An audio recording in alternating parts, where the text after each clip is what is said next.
May 1995. I forgot what month I was going to talk about. Um, what's going on in my life in May of 1995? I don't know. I'm still a relatively new picture framer, getting raises regularly because I keep teaching myself new skills. And that's probably why I didn't read that much in May of 1995. Only 5 books, none of which I currently own. So no fancy pictures for this video. But let's jump in and see what I read. The first book in May of 1995 was McNally's Trial by Lawrence Sanders. The return of the McNally books. Light-hearted mysteries set in Keys? The Florida Keys? See, it's been so long. I know it's in Florida. I know it's a fancy place.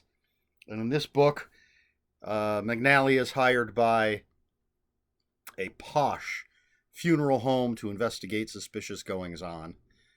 And that's about it. That's all I remember. I don't even actually remember that much. I had to look it up. But I do remember these are fun, light-hearted mystery books with really fun characters. McNally's a great character. So that's McNally's Trial. Lawrence Sanders. Next up, we have Dark Man, The Price of Fear by Randall Boyle. I believe this is the second of the original Dark Man novels. And in this one, some bad guy is trying to take over the exclusive Eastern Estates. Dark Man's trying to put a stop to it. There's a pyromaniac. There's an ancient evil. And these books were just okay. I didn't think they were that great. They were fine if you really want some Dark Man. But, yeah, not the best media tie-in works I've ever read. Then we have the only nonfiction for the month of May 1995, Lila by Robert M. Persig, or however you say his name. This was the author's follow-up to Zen and the Art of Motorcycle Maintenance, and it is not nearly as good as that book. I've read Zen and the Art of Motorcycle Maintenance at least a couple of times, and I read this once, and that was more than enough. I believe the narrator is Phaedrus, who is taking a sailboat down the Hudson River. I don't know where Lila comes in. It's supposed to be all about morality and ethics, but read Zen and the Art of Motorcycle Maintenance. You can skip this one. Then we have Burning Chrome by William Gibson. This is 10 short stories by the father of cyberpunk. And there's even some that are co-written with Bruce Sterling, John Shirley, someone else. And I think William Gibson might be one of those writers who's better in the short form. I suppose that's arguable. I'm not a huge fan of his work. I haven't read all of it, and I'm sure there are people out there who prefer his novels, but his short stories, he gets to it. And then finally, the last book that I read in May 1995, The Thief of Always by Clive Barker. This is about I have to look. It's alliterative.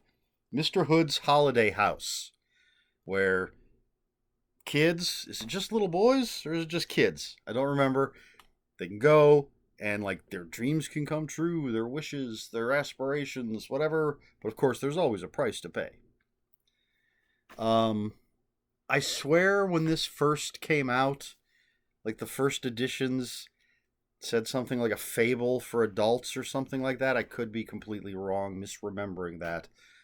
The new edition that I looked at didn't say that. At least I didn't see it anywhere.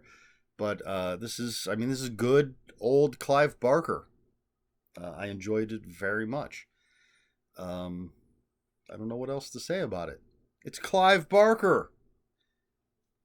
I know some people love some of his stuff, really don't like some of his stuff. Well, I haven't read The Scarlet Gospel yet, which is probably the most divisive, maybe divisive. I don't know. We'll see when I read it. But I think, I mean, it's Clive Barker, as I said, and I think this is a really good one. That's it. That's all I read. Now, looking at the time that I've been recording, that's 1 minute per book. But a good mix. We've got some philosophy, science fiction, horror, mystery. Question for this video. I don't know if I've asked this before. It's quite possible because I know I've talked about this subject before. What are your thoughts on media tie-in books? Do you read them? Do you not read them? Do you purposefully avoid them? I'm a fan. You can tell from this. You can tell if you've seen any of the posts of books I buy, or even probably in some of my book haul videos. My reviews? Have I reviewed a lot? I don't know. But I have tons and tons of media tie-in stuff. I can look over here. I've got Star Trek novels and Marvel Comics novels, and over here I've got Star Wars novels and DC Comics novels, and I've read things like, well, the Darkman books. There were Indiana Jones original novels. If I could reach it easily, I would show you. I just got a book in the mail today that is a novel based on the Archie Comics horror line, which it's a Vampironica novel. So I like that stuff, as long as it's well written and it's a subject. Oh, I've got Aliens books over there and Babylon 5. If it's a subject I like and if it's well written. I have read media tie-in books that weren't that great. I read all of the Burn Notice books, and I thought those were really good. I thought they were well written, and I could actually hear the character's voice in my head. I read all the Psych media tie-in novels, and I love the TV show Psych. I didn't think those were very good. I couldn't really hear the characters. They didn't feel like the characters. But when you have a good author, and I have, let me see.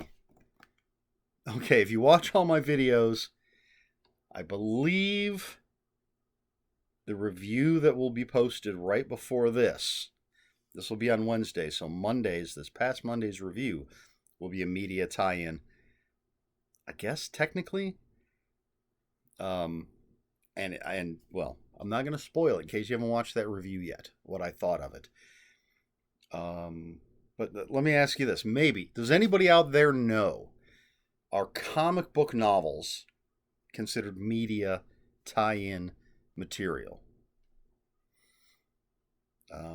And if I look over here, I've got novels based on games. So, games, and I feel like there should be something else. Video games, board games, are those media tie-in? What do you think? That's the point of the question. Have you ever read a media tie-in? Do you enjoy them? Do you not? What would you like to see get media tie-in material?